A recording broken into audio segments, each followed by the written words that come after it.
Goeiedag, ek groet jou in die kosbare naam van Jesus Christus. Het jy al ooit deur 'n seisoen in jou lewe gegaan, waar alles net verkeerd loop? Was jy al daar gewees? Wat doen jy?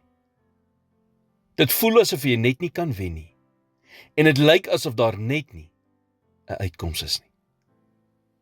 En die gebede wat jy bid, voel asof dit nêrens heen gaan nie, en niks bereik nie. Jy hoor die Here se stem vir alles en almal, behalwe vir jouself. Wat doen 'n mens wanneer jy jouself op so 'n plek bevind in jou lewe? Wat doen jy wanneer jy nie weet wat om te doen nie? 1 Petrus 5 vers 7 sê, werp al julle bekommernisse op hom, want hy sorg vir julle.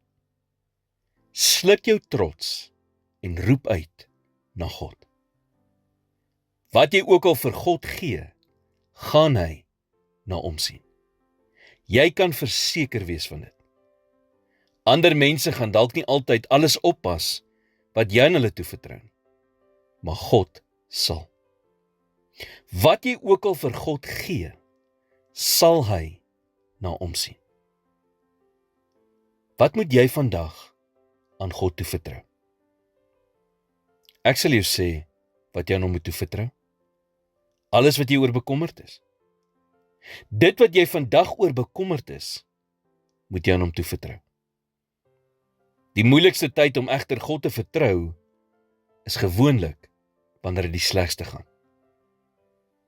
Baie mense vertrou nie eers meer God wanneer hulle in pyn is nie. Jy wil net terugtrek en al jou probleme en pyn vir jouself hou. Een ding moet jy egter vandag onthou. God het jou nie vergeet nie. Hy het jou naam in sy handpalm gegraveer. Hy sal jou nooit begewe of verlaat nie. Hy loop saam met jou deur elke donker vallei.